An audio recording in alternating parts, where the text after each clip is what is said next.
What's up? What's up? What's up, everybody?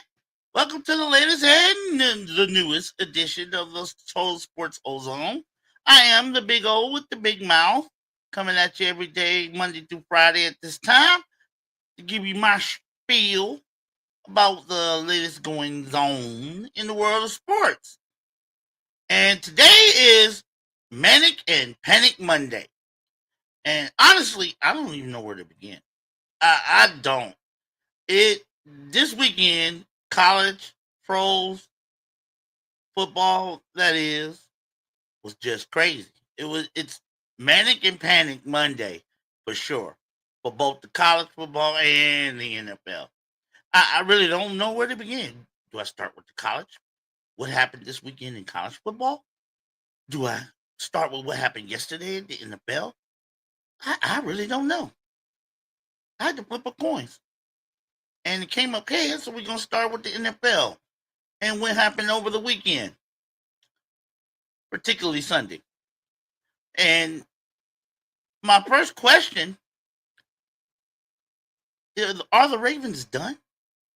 They're sitting right now at 1-4, and they got boat raced. I mean, seriously, boat raced by the Houston Texans at home. 44-10. Now, I know Lamar Jackson was out, injuries. I know they're dealing with injuries on both sides of the ball. But I've never, ever seen the Ravens, and I don't care for the Ravens too much. I can go back and forth on why I don't care for them. But you got to respect their consistency. I mean, they've been one of the more consistently winning teams in the NFL over the recent years. But yesterday, I've never seen them get beat that bad at home, I think, in all their existence. They've been around since what, 1996, I believe? I've never, ever seen them get that blasted at home by any team, whether they were good or bad. But a 34-point beatdown to the Houston Texans? Are the Ravens done? I mean, they were one of the, sleeper picks to make it all the way to the Super Bowl. And they got the talent. They have the talent to do that. But their defense is horrible. I mean, it's one of the worst defenses on a Ravens team I've ever seen. Houston did whatever they wanted to do. They didn't have to run the ball, but they did it. They wanted to.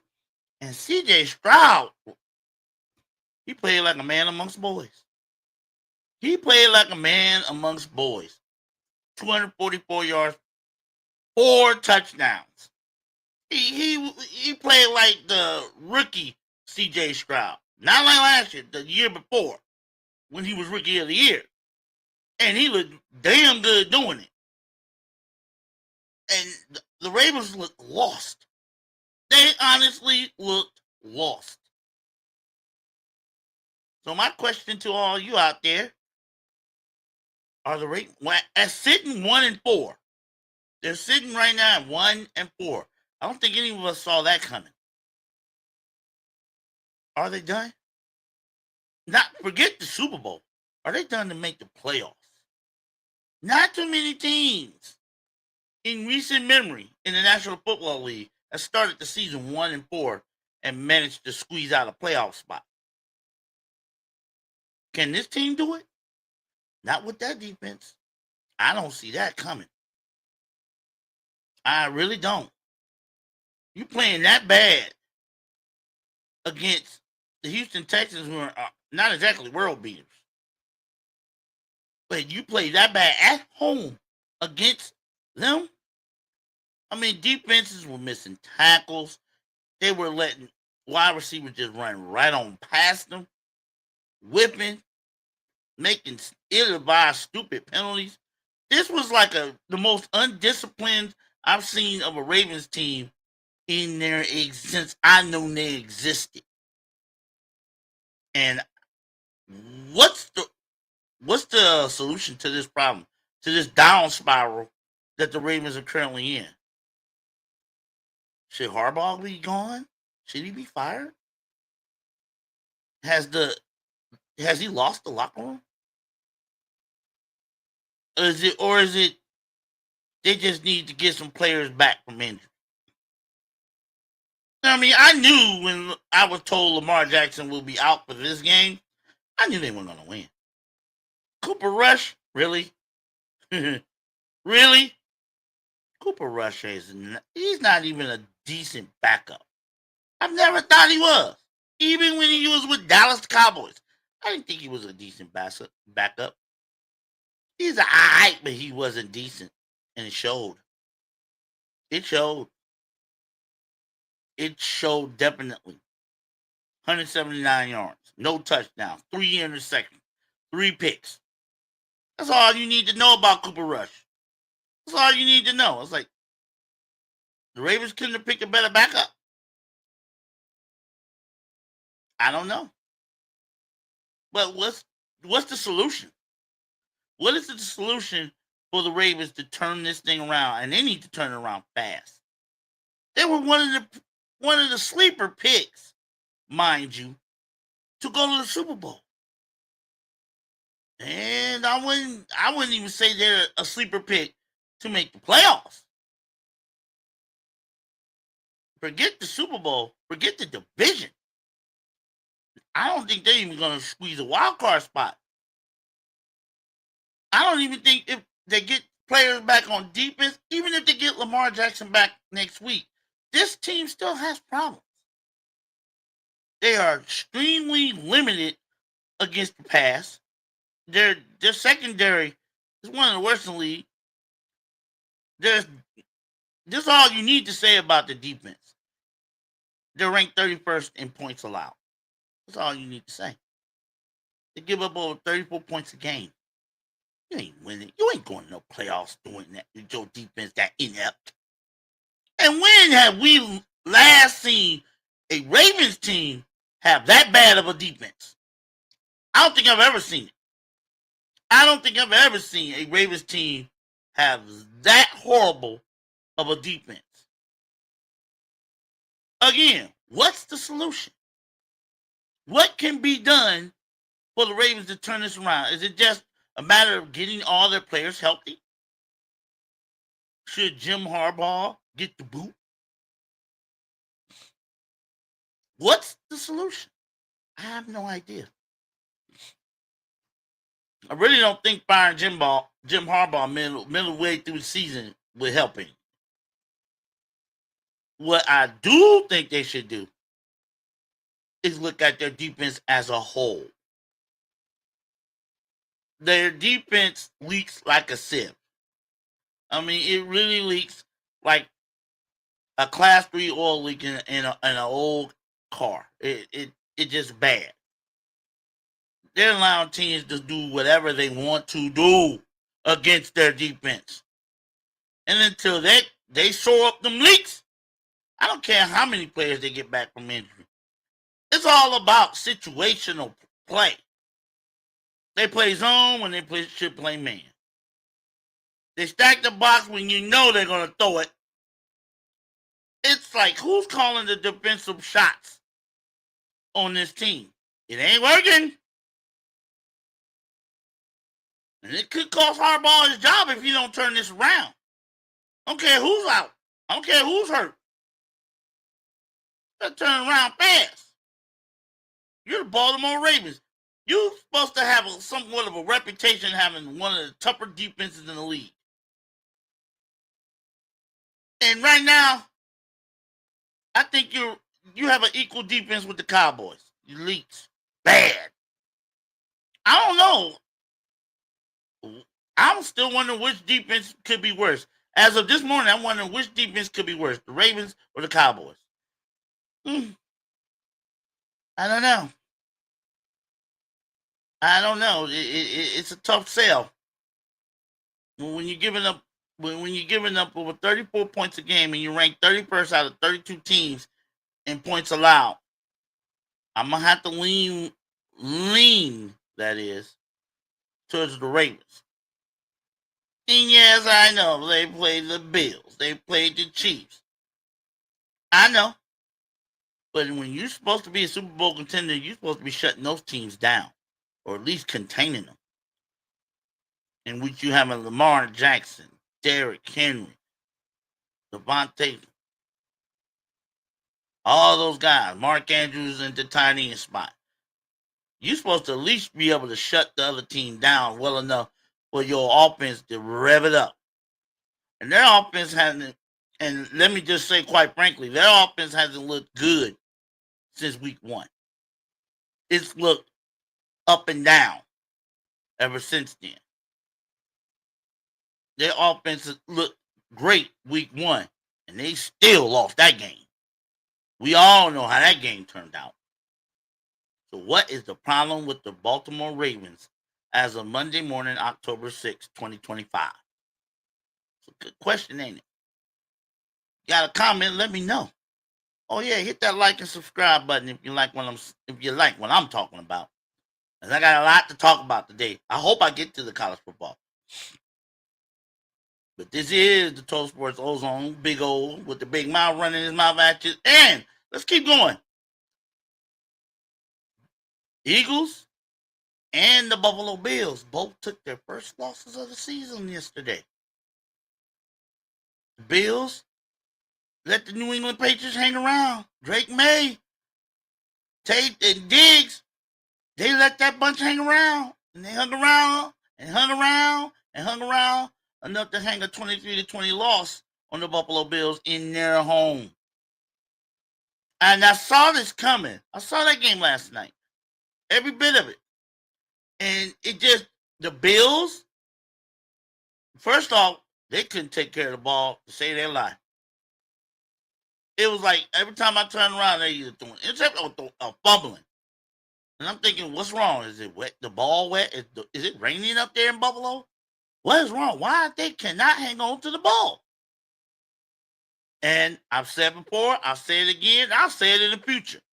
I don't give a damn how good a team you are. You can be the best thing since sliced bread, or you can be the worst thing since stale bread. You turn over that ball enough, you're going to let that other team hang around and get points they shouldn't be getting. That's what happened last night.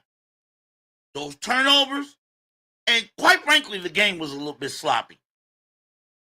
Last I checked, when I checked, there was like, between both teams, there were like 19 penalties for like over 180 yards in between both teams. So the game was a bit sloppy. But when you turn the ball over, especially more, you turn the ball over more than the other team did, you're going to give that other team a chance to pull out a victory. And that's exactly what happened last night. That red zone interception that Josh Allen threw, it gave New England life.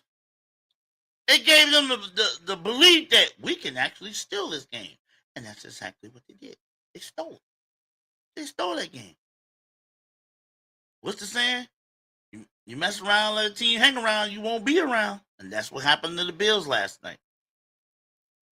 On the other side, the Eagles. Same thing.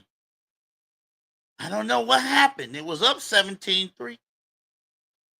But then they started getting pushed around. The offensive line for the Eagles started getting pushed around by the Broncos defensive line. This Bonito, I think his name is, nobody's really been talking about him. You ever been really hearing him in the national media, the pundits and the analysts? You really haven't heard much about this Nick Bonito. But I'm telling you, he's quickly becoming one of the best defensive players in the league. The Eagles had no answer for him. None. He was going around the left tackles like you were standing still. And I'm telling you, if you ain't noticed, you better notice. The Denver Broncos is going to make you take notice of their defensive line. One of the best in the league. And they kept that defense literally kept the Broncos in the game. And then slowly but surely, Bo Nix, suddenly, they started working that little offensive game. Wasn't much. It was dink and dunk and then take your shots. But it worked. The defense did what they had to do in the second half. They held the big, bad, mighty Eagles offense in check. Saquon Barkley looked like a non-factor, especially in the second half. He couldn't get a thing going. And Jalen Hurts, he had no time to throw most of the second half. He did. He didn't have no time to throw. He did not have much time to throw at all in the second half of that game. Because he was getting ran all over the field by the Broncos defensive line. And you got to be concerned about the Eagles' offensive line. Can they hold up against stacked defenses? I know it's only one loss. And oh, by the way, it's their first home loss since week 2 of last season. And their first loss overall since week 16 of last season. They hadn't lost in almost a year. Almost, counting the year. I think about 10 months since they lost. But it's a concerning loss. I've been concerned about their offense the last couple of weeks. Yeah, they came back against the Rams. Yeah, they held off the Tampa Bay Bucks. But I've been concerned about them. With the talent and weapons they have on that offense, you would think they would be more explosive, let me say. Especially Saquon Barkley. He had so many explosive plays last year. It was like, it'll make your head spin. Those explosive plays have been few and far between this year. Few and far between. And there was no explosive plays for Saquon Barkley yesterday. He only had 30 yards on 6 attempts. Like I said, the Denver Broncos kept him in check pretty much the whole game long.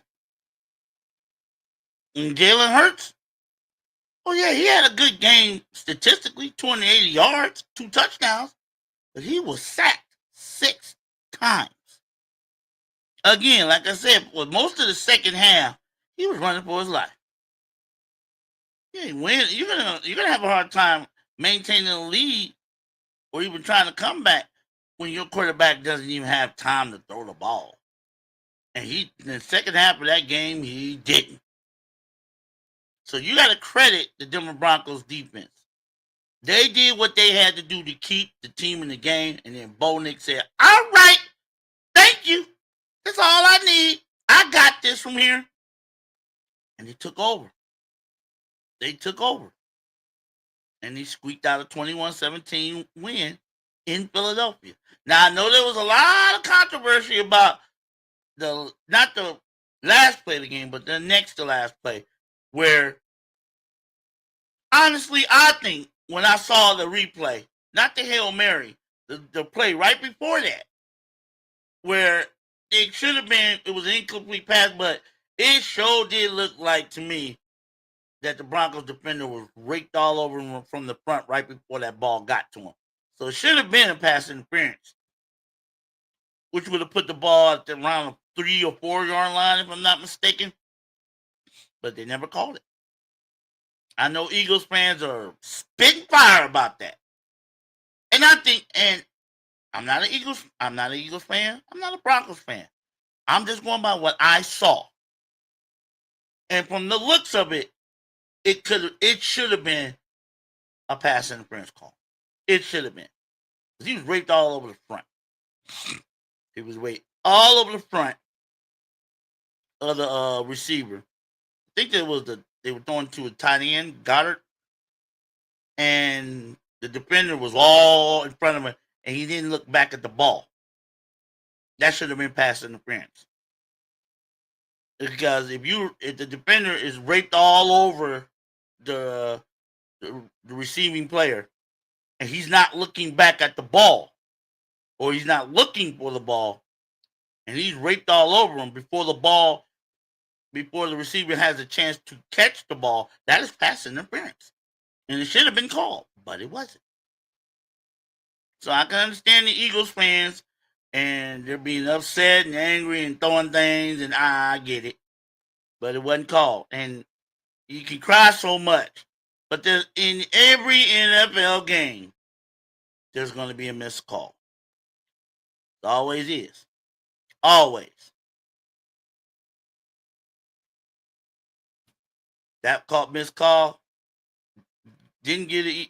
That missed call pretty much gave the Eagles the loss.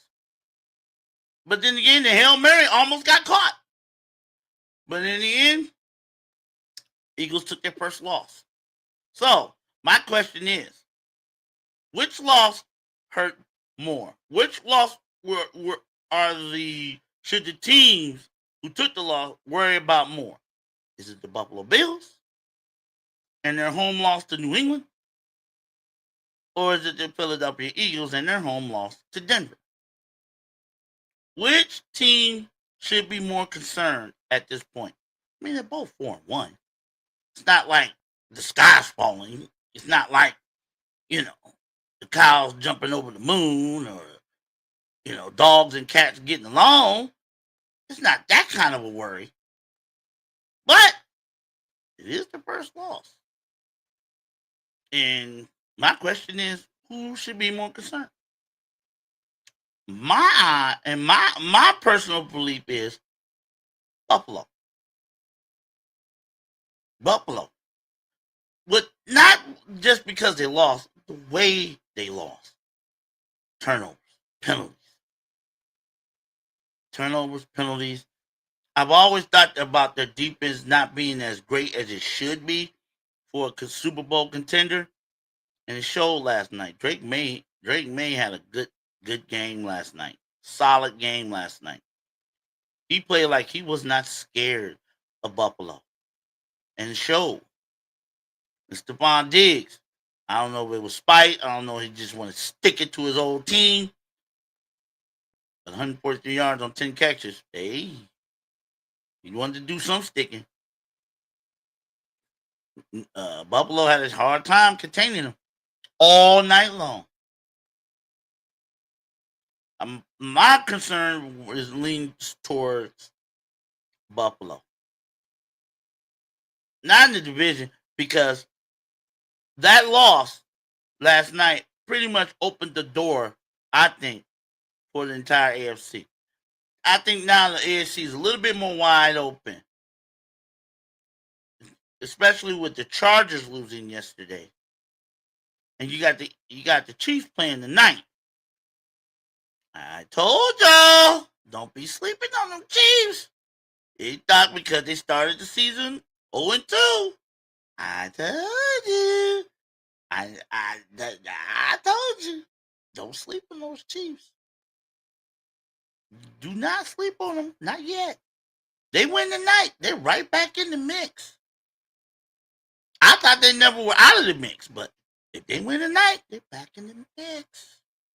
Oh, yes, indeed.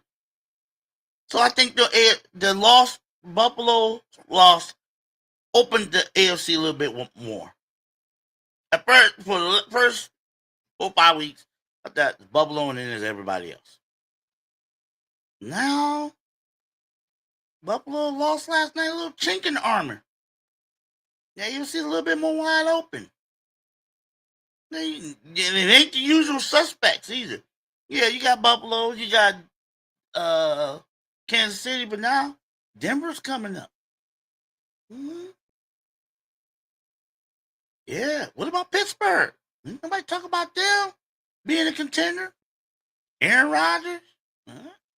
DJ Metcalf? Yeah. What about them? Jaguars? 3-1. What about them?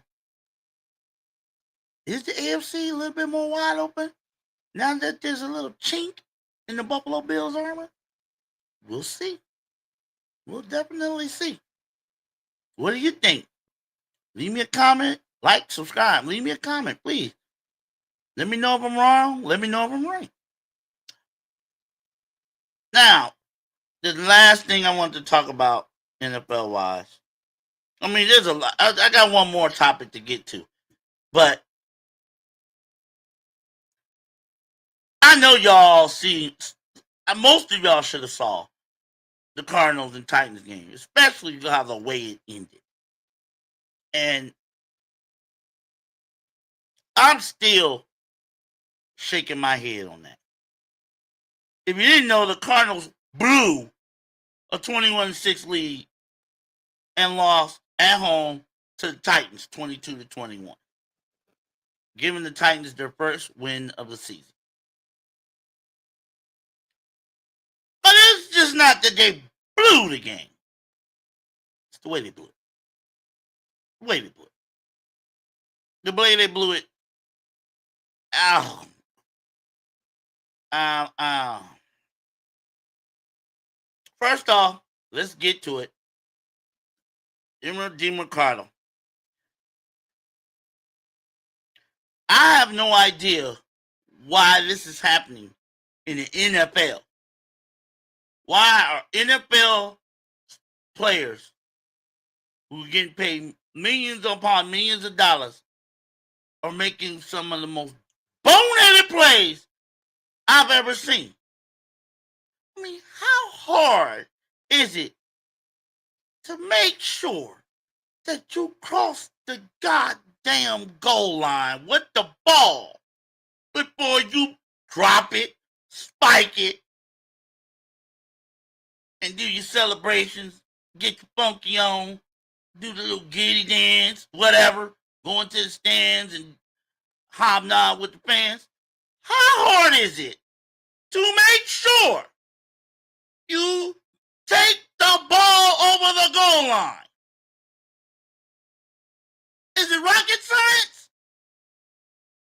Is it quantum physics? How hard is it? Make sure you take the damn ball over the goal line, and it wouldn't hurt to make sure that that referee does this before you spike the ball, drop it, get your funky on with your teammates, whatever. It ain't that hard. So why are these players still doing it? You know what? I'm going to tell you right now. If I was the coach of the Arizona Cardinals as of this morning, if I was the coach, DeMarcado would be cut. He'd be cut. Because I make no excuses for that. There is none. There is absolutely no excuse why you are wide open to go in the end zone. Nobody in front of you but the goddamn end zone. Nobody. And you drop it, let it off your hands right before the ball goes over the goal line. Not only does it cost you and your team 6, possibly 7 points, it gives the ball back to the other team on a touchback.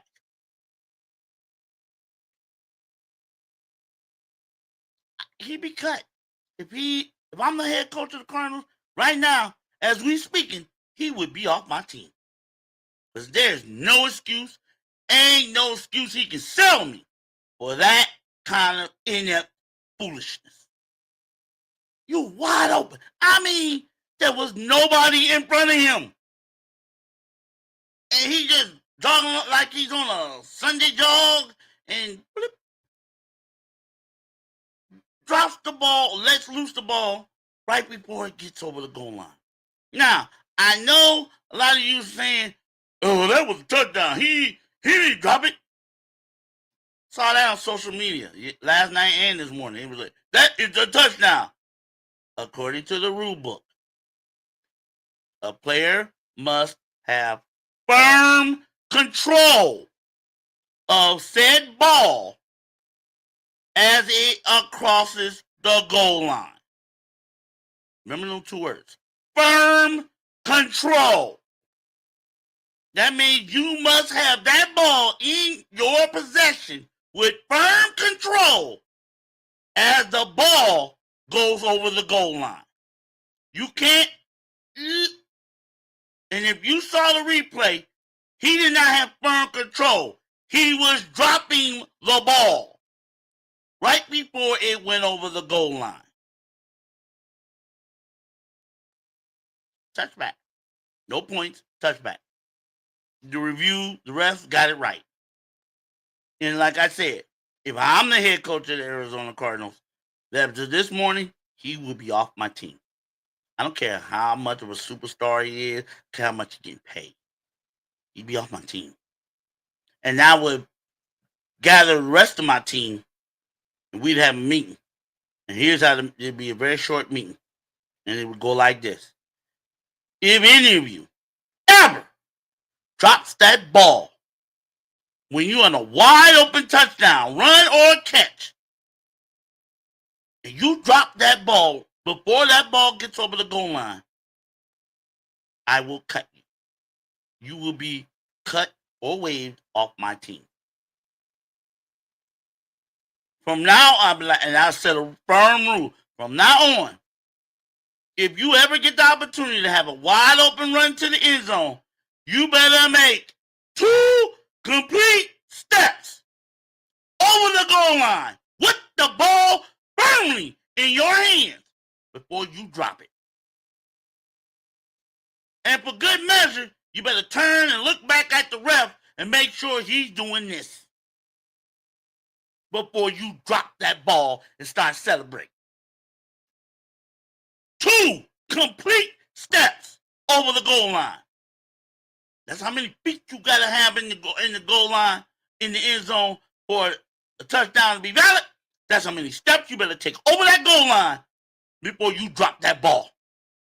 And you better make sure the referee is doing this. Period. Those 7 points eventually cost the Cardinals the game. They'd have been up 28-6, and I'm pretty sure the narrative of the rest of the game would have been a hell of a lot different. But no! Not only do you not get those 7 points, you're giving Titans the momentum. And they seized upon it. And they stole a win they had no business getting. Oh, yeah. I don't know what the status of DeMarcado is as of this morning. I don't think it's going to be a good one. But if it was, like I said, if I'm the head coach, he's off my team. I'm not standing for that. Nobody, no head coach at any level. We're talking Pee Wee League, high school, JV, high school, college, pros. No head coach to tolerate that kind of foolishness from their players. Dropping the ball before you get completely over the goal line with it. Because as we all know, it ain't about where you at. It's about where the ball at. And how hard is it for these running players, receivers, running backs, whatever, to take 2 steps over that goal line and then drop the ball, with the ball in your hand, that is, and then drop the ball and go celebrate and get your funky on or whatever. How hard is that? It don't take a lot of brain cells to make sure that happens. So why is it still happening? I don't get it. Yesterday, it cost the team the game. It ended up costing a team a win. So what do you do about that?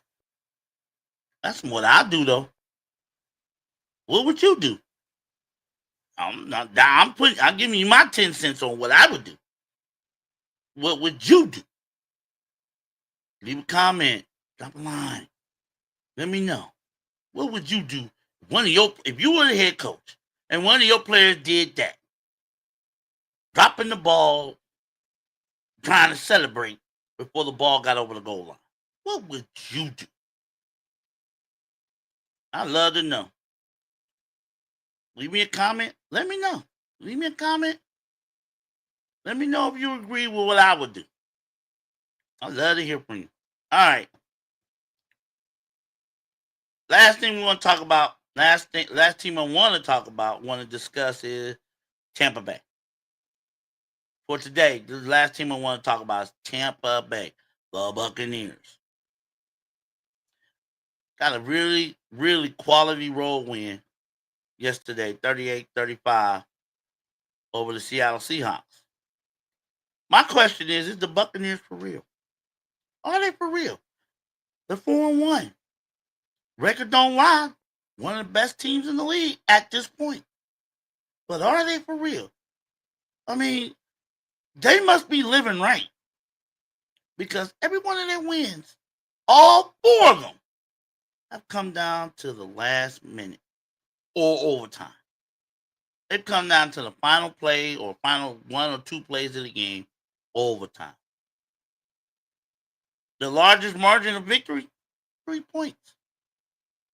They won every one of their games by 3 points or less. We're gonna end up calling them the Chaos Bucks, or the heartbeat Bucks, something like that. Blood pressure Bucks, cardiac Bucks, anything will fit. Because they must be living right, because they sure is living dangerously. But hey, what matters is they get that dub. Baker Mayfield, I think he loves these situations. He lives for them. I mean, he's like I said, I wouldn't be surprised if Baker Mayfield start getting a little MVP buzz. I mean, why not? The 4-1, and he hasn't flinched. He's looked good in all these games. He's looked real good. He doesn't make a lot of bad mistakes no more, like he did when he was a rookie his first 2 years. He doesn't do that. He's the leader out there. I watched Big Man. I looked at him. I look at him now when I see the Bucks playing on TV. I look at him. I want to see, has he really matured? And I have to say he has. He's turned into a leader. He is one of the captains on the team. I seen the C on his jersey. So he's turned into a leader. And he's turned the Bucks, despite not having Mike Evans. They've had some injuries on offense.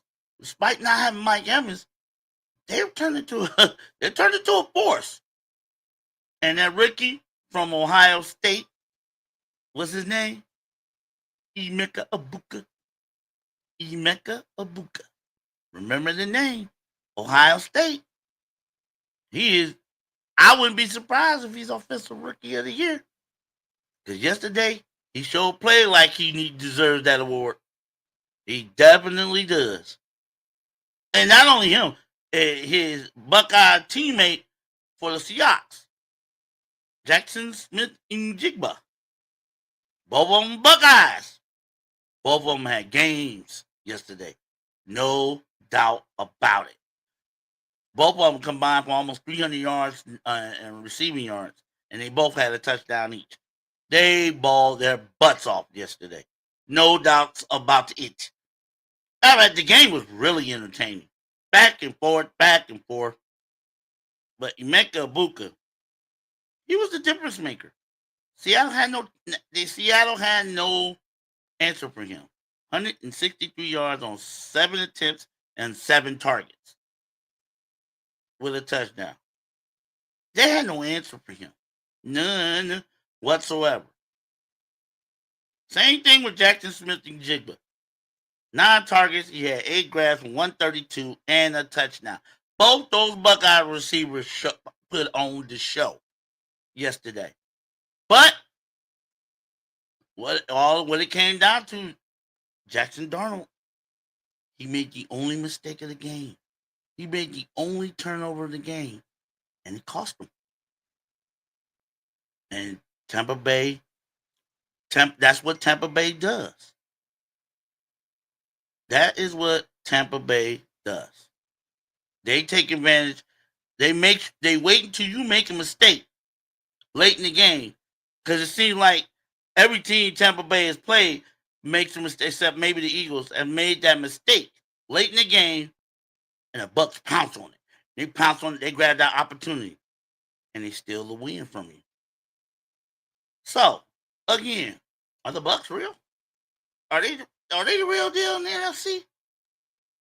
I mean, you got to deal with Green Bay. You got to deal with Detroit, the Rams. Are the Bucs in that conversation? 4-1 is 4-1. Doesn't matter how you got to 4-1. You at 4-1.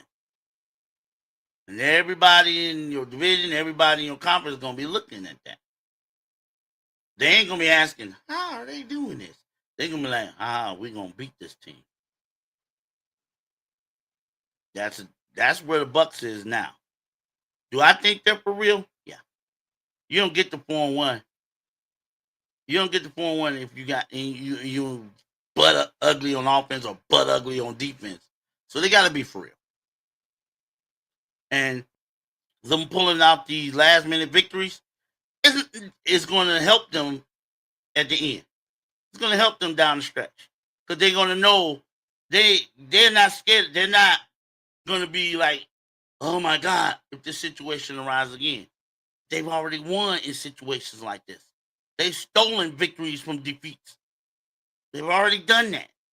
So it ain't going to be nothing to them playing a close game. They just keep playing. Hopefully they get the opportunity to seize the win, and they'll do that. So winning these close games ain't going to do nothing but help their narrative down the stretch. Yes, I think the Buccaneers are for real. But can they sustain it? We'll see. We'll definitely see. All right. That's my glowing on the NFL tonight. We got the Chiefs and the Jaguars. I did pick the Chiefs to win this game because, like I said, I will never sleep on the Chiefs until somebody proves they can beat them. And we'll go over my picks and how bad or good I did on them on tomorrow's show. Now, let's get over to the college football scene. Crazy weekend. Think about it. Two top 10 teams went down this weekend. Two unranked opponents. You ask yourself which loss was worse. Was Texas lost to Florida? Or was it Penn State losing to an no win having UCLA? I mean, come on, fellas. UCLA. They hadn't won a game. They just fired their head coach. The interim head coach has only 2 practices with the team before they played Penn State. And they hung 42 points on Penn State. Too bad not too many people were there to see it. But still, he hung 42 points on them. And got the win. Knocked Penn State, not just out of the top 10. Knocked them out of the top 25. They're one of those teams now that get receiving votes. They're not in the top 25. Texas, same thing. Out of the top 25. I know they lost to Florida. But Florida was what? 1-3, 2-3, something like that. They lost. They lost them. They tried to make a frantic comeback to try to save that game. Still lost. Now, we go back way back in August. These two teams were preseason AP top 5. Both of them. Texas was preseason ranked number 1. Penn State was preseason ranked number 2. Both of them are now in serious danger, not even making the college football playoff. Basically, for both those teams, they got to win out. That is their only hope of even the committee giving them any kind of credence for making the college football playoffs, giving them any kind of prayer, any kind of hope, any kind of belief that they'll be in the college football playoffs. And these are two teams that were in the college football playoffs last year. Now, it's going to be I know both fan bases are wondering, are we even going to make it? I don't know. I looked at the schedules for both teams, and I asked myself, which team had the better opportunity to get back into the college football playoff conversation? And I had to say, in all fairness, it will be Penn State, because not only do they have two top 10 teams in future weeks to play against, they got them on the road. They got to go to number 1, Ohio State, and then they got to go see Indiana. We'll see where Indiana's ranked after this next weekend coming up when Indiana has to go to Oregon. Now, if Indiana happens to beat Oregon in Eugene, you believe they're going to be higher than 9th. You best believe that. They're going to be probably top 5. And I wouldn't put it bottom. They'll probably be in top 5 or very close to it. Penn State has the opportunity to get back into the conversation when you got to play 2 highly ranked teams in the future. My problem is James Franklin can't beat these big boys. Why can't he? Hit me to some numbers. He is 1-10 against Ohio State. 1-10 against Ohio State. He is 4-21 against AP top 10 teams, either at home or on the road. He is 1-19 against Big Ten AP ranked top 10 teams. In other words, he can beat everybody else. And I've said this before. James Franklin can beat everybody else. He can beat the Iowa. He can beat Rutgers. He can beat Nebraska. He can beat them all. He can't beat Ohio State. He can't beat Michigan. He can't beat teams that matter. He's already lost to Oregon. That is James Franklin's bugaboo. He can beat everybody except big boys. He doesn't win the games that matter. And that's why everybody always says Penn State's overrated. Are they overrated? They shouldn't be ranked as high as they usually are in preseason polls. No. But I wouldn't say they're completely overrated. This year, everybody's going to say they're overrated. They're going to say, who have you beaten? And quite frankly, they ain't beaten nobody. They have played some virtual bona fide bums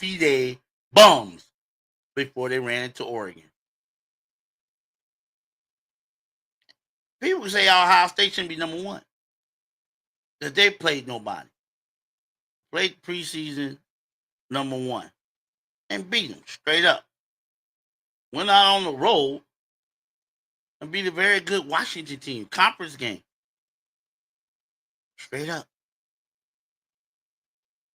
Now, these teams might not be on the same level, especially now that Texas is no longer ranked.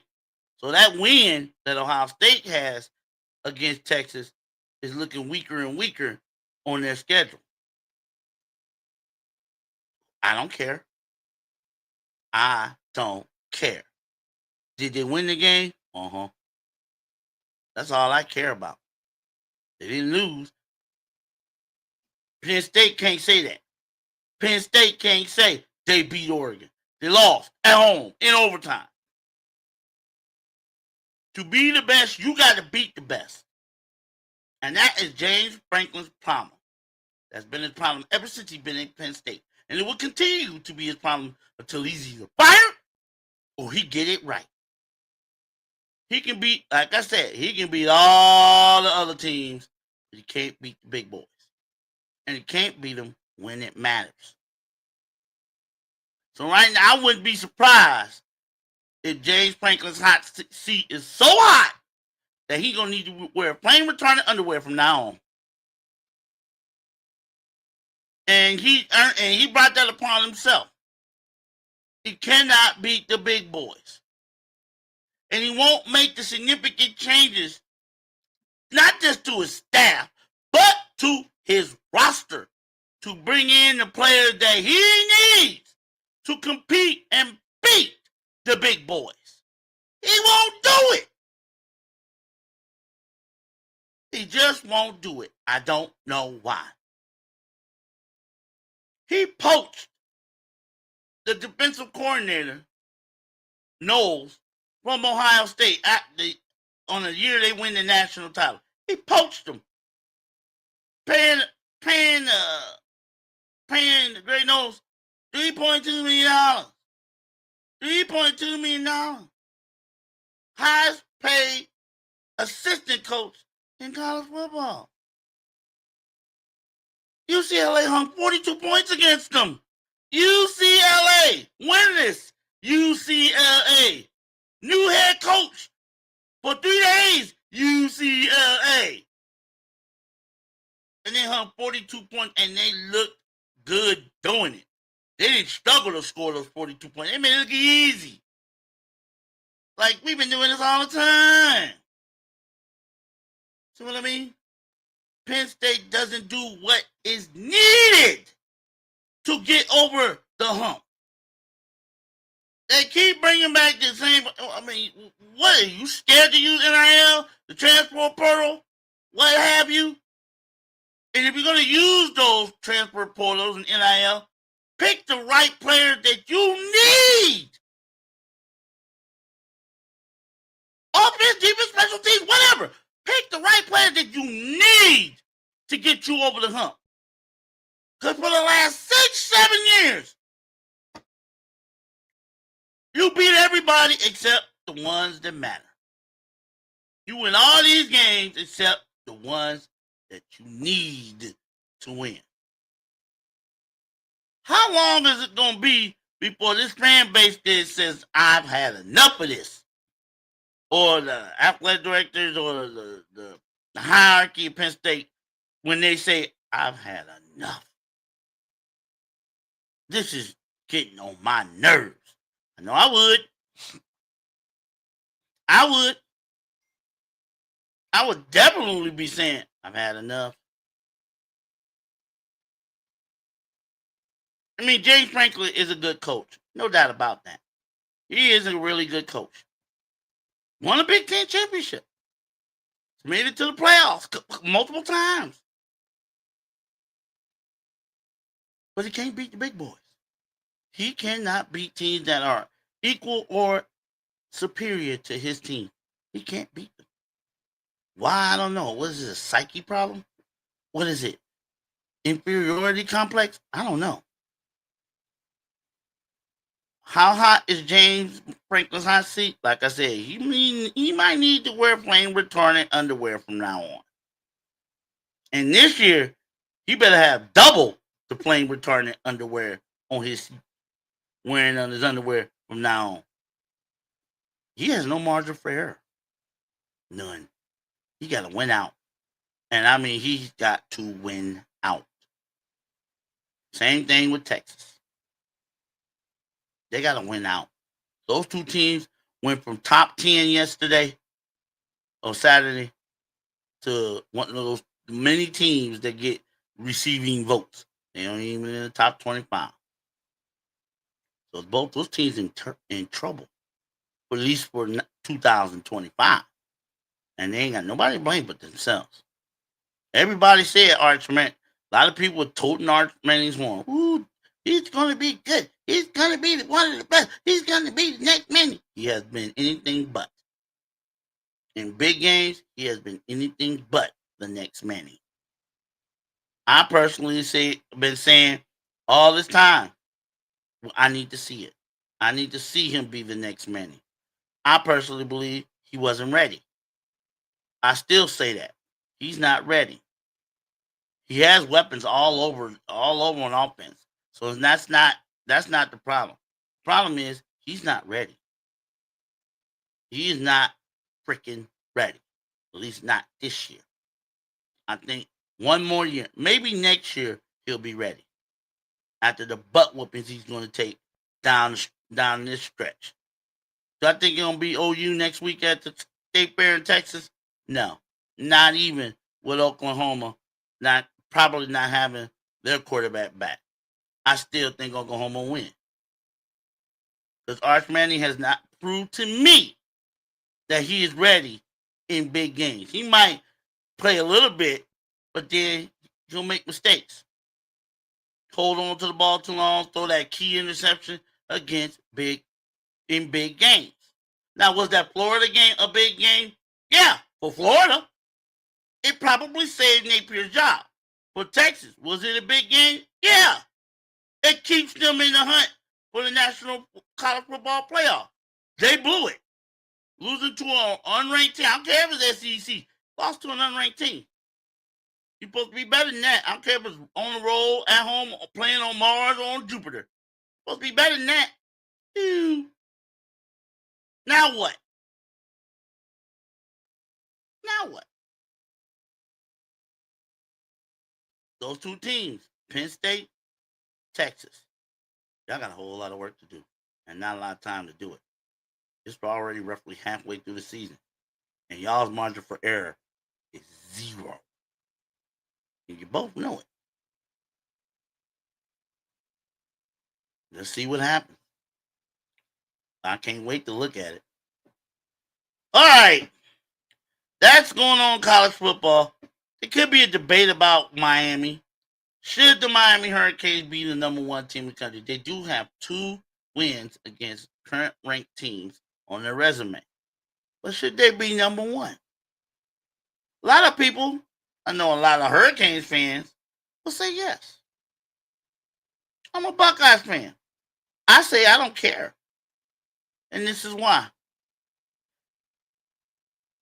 Don't y'all think that AP and college football rankings are a little bit suspect, overrated, useless, if you will? I do. Look at the if y'all would rewind and look back at the preseason AP top 25. Looks totally different than it does now. Yeah, Texas, top 5. Yeah, Penn State, top 5. Clemson, Georgia, where are they at now?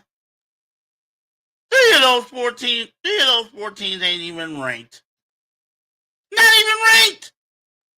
They were 1, 2, and 4 in the preseason AP top 25. Where are they at now? Not even ranked.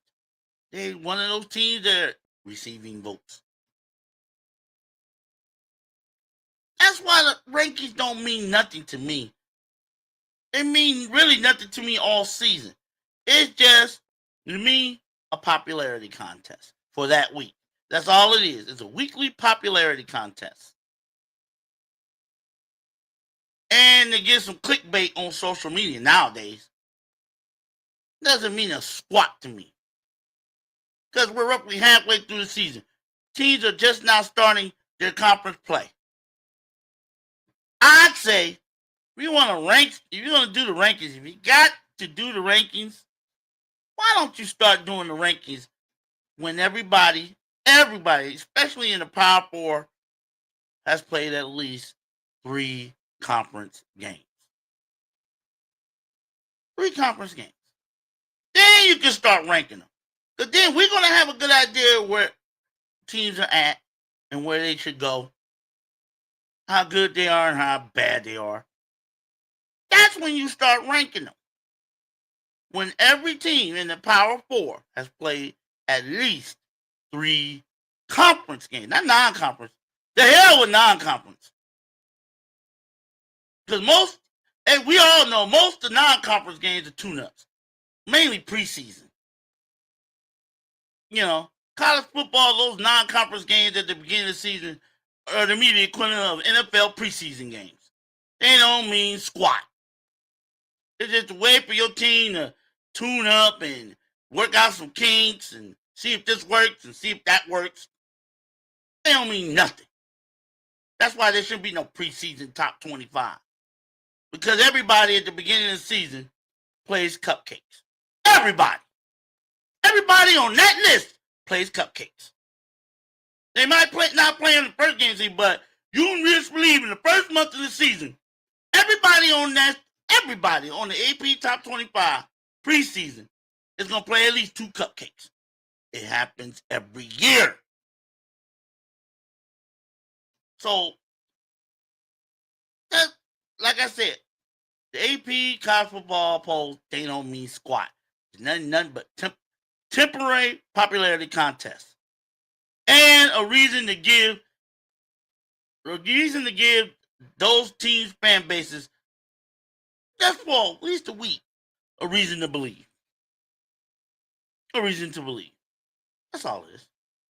I mean, squat when it comes to determining who's going to really be in the college football playoff and who's actually has the greatest chance of being national champion. Not in August. You ain't going to determine it. Like I said, you ain't going to determine that in August. You don't know how these teams going to look in August. You don't know. 3 conference games. Then you start ranking them. That's my opinion. That's what I think should happen before these rankings come out. Every team plays 3 conference games. 3. Either 1 at home, 2 in a row, or 2 in a row, 1 at home. Whatever. 3. Get 3 in. Let's start ranking. Then we'll see. Because by then we'll see who's the real deal and who's just playing the role. That's just how I see it. All right, I'm going to wrap this up today, but I had to bring this up. Now, this is my podcast, and I don't like talking politics on my podcast. I'm all about the sports. I'm all about the football, the basketball. I'm going to talk about NBA soon, because the NBA season starts in, I think, 2 weeks. I don't like getting into anything political on my podcast. Too much of that already out there. But I had to bring this up. I don't know who Bad Bunny is. I don't know him, Madam and Eve. I don't know what the story is about the stink he's causing because he was picked to be the performer in the Super Bowl halftime show. I don't know. I really don't care. You know why? I don't watch Super Bowl halftime shows. I don't. I don't waste my time on that stuff. You know why? I'm just there to watch the game. I don't care about the pregame, all the running of the mile, and blah, blah, blah, blah, blah. I might stick around for the national anthem, but that's right before the kickoff. But all that pregame yak, I don't care. The halftime show, ladies and gentlemen, I haven't seen a Super Bowl halftime show since Michael Jackson did it. How long ago was that? What was it, 25, 24 years or so? And I don't stick around and watch the post-game stuff, because I know who won, I know who's going to get the trophy. I don't need to see all the other stuff. I'm there to watch the game, and I watch the commercials, just to see which ones are funny or lame. But I don't give a damn who's performing at the halftime show. But lately on the social media, they've been politicizing this. And I'm wondering, why? Why the hell are you politicizing a Super Bowl halftime show performer for an event that's happening 4 or 5 months from now? What is the big deal? I mean, is it like somebody's holding a gun to your head and say you must watch the halftime show? Is it that deal? Let me tell you this. To all y'all who politicizing it one way or the other, I'm saying this. Grow the hell up. It's a Super Bowl halftime show. If you don't like who's performing on it, change the channel. That's a simple fix. Change the channel. Watch something else. Watch a sitcom for 30 minutes. I don't know. Watch something on Netflix for 30 minutes. Or go outside, smoke a cigarette. Barbecue something real quick for 30 minutes. There's no law that says you have to watch the Super Bowl halftime show. Especially if the performer you don't like or you have a problem with. I mean, really. Grow up. You're making a big deal out of that? With everything that's going on in this country and the world, we're making a big stink about who the hell is performing in the Super Bowl halftime show. That's 4 or 5 months from now. Grow up. That's all I got to say about that. Tomorrow, I'm going to look over my picks, and then I'm going to give you my thing on who's the top 5 NFL teams as of week 5. All right? Big O with the big mouth from the Total Sports Ozone saying, see ya.